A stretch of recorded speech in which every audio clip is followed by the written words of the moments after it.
Welcome back to Fresh Outlook. U.S.-Russia talks on Ukraine ended on failure on Friday, raising the likelihood of sanctions against Russia. Our studio panel of Dee Dee Benkie, Dr. Alexander Mirescu, and Dr. Alain Sanders continue our discussions. And joining us from Washington, D.C. is Tom Squitteri, professor and award-winning journalist. We welcome you to the show. Nice to see you. Nice to be here. Thank you. Well, we certainly have a busy week as we look. We're going to be looking at some elections to see about Crimea. What are your thoughts right now? We hear that there's Putin keeps saying that there's no Russian troops there, but of course there's there's these soldiers there. So let's talk it out. Let's start with you. Sure. Well, of course. You can't believe anything that comes out of the Putin propaganda machine these days, because obviously Mr. Putin has decided to expand the sphere of influence of Russia. One thing that needs to be understood is that Sevastopol is an extremely important military base for the Russians, because essentially Russia is a landlocked country, which we don't seem to appreciate, but it really is, and Sevastopol is very important to Russia. That still, of course, doesn't justify walking into an area and taking it over because it's politically or militarily important to you. He has made a bet that the West is complacent, and I think that's the bet that needs to be proven wrong. I think the Western allies and I think the United States are slowly coming to understand that. I think it's important not to be precipitous in the actions that we undertake in the West, but it's important to be vigilant and to make it clear to Mr. Putin that the West will not put up with it. And let's weigh in with our guest in D.C. Tom, what are your thoughts by the comments of Donald Trump, in which he basically called our president weak? Well, Donald Trump's been saying President Obama has been weak for years now, before his latest attempt at the presidency. And the Squib mean a new book is coming out, having covered Donald Trump. This is sort of his M.O. But putting aside Donald Trump, there is some concern that the Obama administration's foreign policy, or some would say lack of foreign policy, has encouraged Putin and others in the world to sort of take advantage, to take the ability to probe a little bit as to see what the United States will or will not do. There was a comparison written about President Obama and President Carter, who also was sort of benign on the Soviet Union until it invaded Afghanistan. That was a wake-up call to President Carter. Some think that this may be finally a wake-up call to President Obama. Well, Secretary of State John Kerry obviously failed to ease the tensions there, and also was called a murderer by the folks down in Venezuela. We'll get to that in a little bit. But he keeps talking about consequences. But nothing really seems to be happening. Well, Dee Dee? Yeah, that's what's bad, because don't say there are going to be consequences if there aren't going to be. I mean, it is really making our country, and Donald Trump's exactly right, making our country look weak. Our president looks terribly weak. It's embarrassing. I mean, I don't know why he's saying, yeah, you know, it's just all talk, no action, and Putin knows it. So guess what? Crimea is gone. Nothing's going to change there. You know, right now we have to look at the Ukraine, see what we can do to help them. But what are we going to do? Well, I disagree. I disagree that we're doing nothing. I mean, I think we're slowly contacting our allies. One of the things we have to understand is this has to be a unified front. And not all the Europeans are exactly on board. Well, I was just going to say, is there going to be a European Union? Right. The country to watch here, and the key European country to watch, is Germany. Because of its important trading relationships with Russia, and also because Angela Merkel comes from Eastern Europe. She comes from East Germany, and so she's quite familiar with Soviet-style tactics. So I think President Obama is correct in suggesting consequences. I think he's correct in not specifying what those consequences should be, and I think he's correct in pursuing a consultation with the allies. He has already imposed some trade sanctions. One thing that the go ahead, Tom. One thing that the United States is doing, and it's not getting a lot of publicity, but it's doing sort of a bilateral one-on-one with some of the nations in Central Europe, Hungary, Poland, and others that border on Ukraine. In some of those countries also a concern of the idea of having significant Russian-speaking populations, including like other countries of the former Soviet Union, firming up the relationships and the military readiness of those countries with some NATO activity, just to sort of draw not lines in the sand, which is a bad thing, but sort of tripwires, much like existed in the Cold War, that if Crimea is lost or not, that's one debate, but to make it clear that the incursions and the seizures can't go beyond Crimea. Yeah, but the consequences will not hold water if a lot of the Western countries don't understand actually the historical value of the Crimea and the military importance is extremely significant.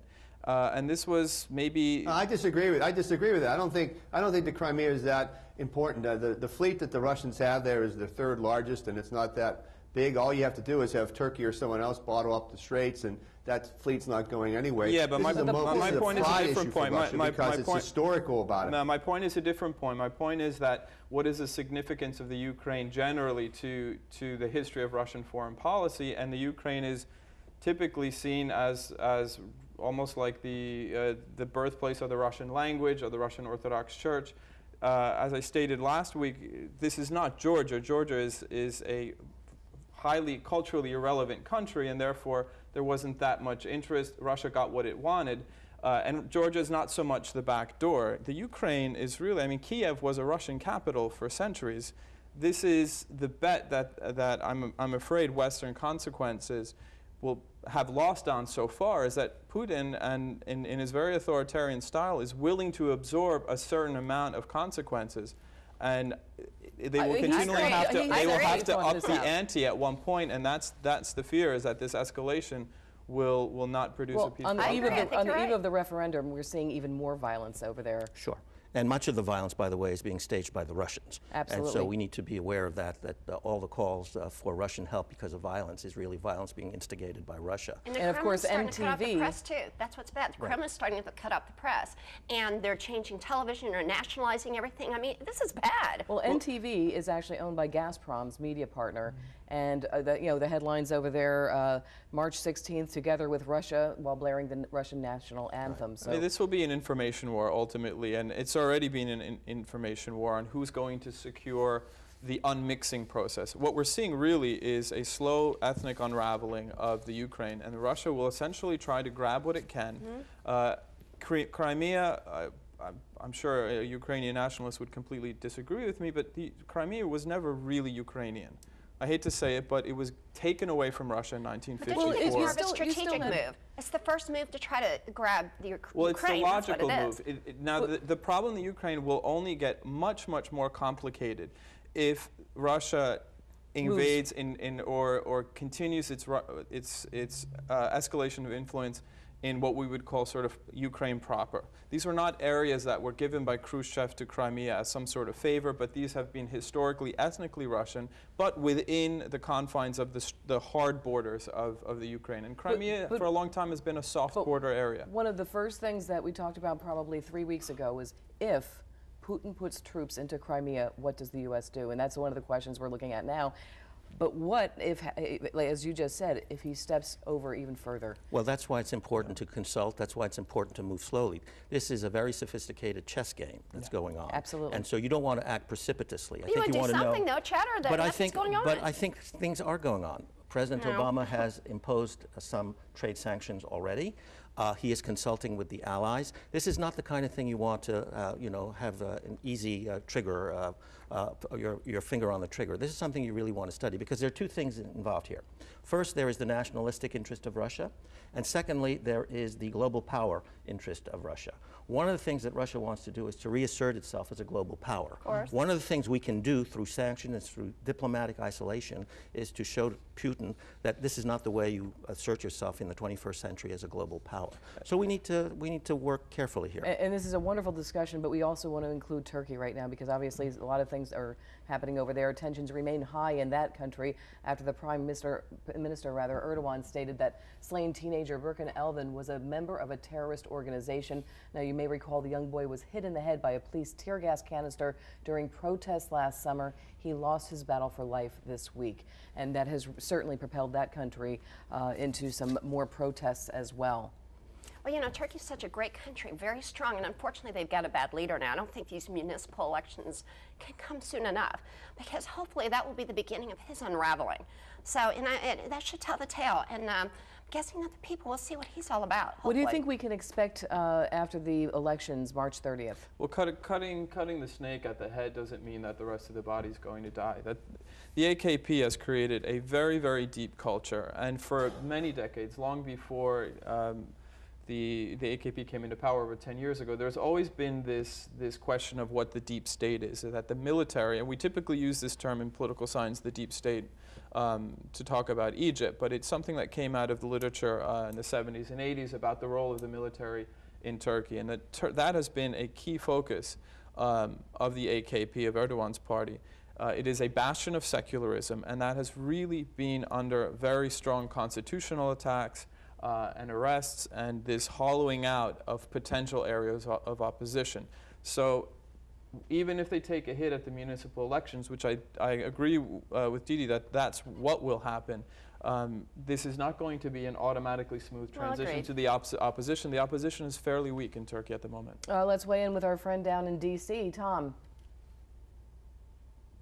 Well, I step back on this to look at it in the wider vision. In that, once again, you have unrest in a country. Once again, the unrest is able to be communicated beyond the official government channels. And this is the kind of flame that we're seeing not just in Ukraine and Venezuela and Turkey, but elsewhere. In that there's a government that's been in power for a long time, in the case of Erdogan, and there's people who are unhappy with how the government's going. And there's a crackdown every week, every month, every year. There's more of a crackdown on individuals. And because of that, it fuels resentment. And you just can't end resentment by cracking down. So the nuances of the politics aside, that's the larger issue that has to be addressed in Turkey. I don't think there's that deft hand and skilled hand to be able to address that. I was just going to say, how is all this corruption and all these protests, how is that impacting Turkey's image? Well, it's not doing Turkey any good, and of course it's not doing Turkey any good in terms of reintegrating itself or integrating itself into Europe. The Europeans have made it clear that they don't like some of the stuff that's going on in Turkey. The most recent moves trying to clamp down on the media and closing off people's access to the internet and so forth is not going down very well in Europe. But we should also keep sort of the global view in mind here. We just finished talking about Crimea. Turkey is on the other side of the Black Sea in Crimea, and for the West this creates a problem. That is to say, the West wants a democratic Turkey. Turkey is not acting in a democratic way, at least the leadership is not acting in a democratic way. But we do need Turkey to be politically allied to the West in order to start to put an economic or diplomatic noose around Russia. So this is a real dilemma. What's your predictions after the elections March 30th? Well, I don't know enough about internal Turkey politics to be able to make that prediction, but judging by the protests on the streets, and since we're talking about municipal elections, which are close to the people, I would suspect that the ruling party will not do as well as it thinks it will. And we do want to get to one last topic. Now, after failing to ease tensions with Russia, Secretary of State John Kerry is also dealing with Venezuelan officials, the foreign minister calling Kerry a murderer of the Venezuelan people. Now, there had been, of course, hopes that after the 14-year rule of the late Hugo Chavez, that tensions would ease between the two countries. But again, we're seeing a great deal of unrest there. But to call Kerry a murderer, that works out real well for Venezuela. You know, for the longest time, Chavez was always an issue. Now, you've got one despot replacing another, saying goofy things. I mean, he called the president Diablo, the devil. That's what, So obviously, they have a tradition of acting like fools, and it's too bad because the people are very poor and they've got so much oil money. Well, I want to talk about the economics of that country. The government absolutely manipulated their currency. Tom, any thoughts on that? Well, absolutely. It's a very interesting situation. The Venezuelan people, no matter if they're for or against the government, they're pretty much crying out for help. And when they had the oil money flowing 15, 20 years ago, what they did not do, like a lot of countries, is they really didn't establish any kind of program to sort of spread the wealth. And now what's happening is that oil money is being dried up in the sense of not being shared throughout the population. You have Kerry being called a name. Kerry's calling them a terror campaign against the citizens. Here's a president who was freely elected and yet is unable to rule the country because it was such a narrow victory.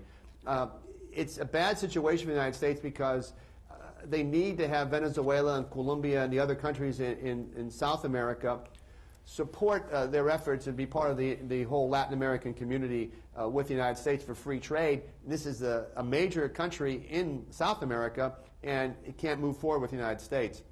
20 years ago, Venezuela was so divided that they asked outside mediators to come in and help. And I think this is what the best recourse is going to be. The United States is not going to be able to play a role, instead just being a whipping boy for the president of Venezuela. And so they need to have Brazil or the South American Union come in to help mediate and guide to some kind of solution. Well, Tom Squitteri in Washington, D.C., thank you for those insights. We're going to come right back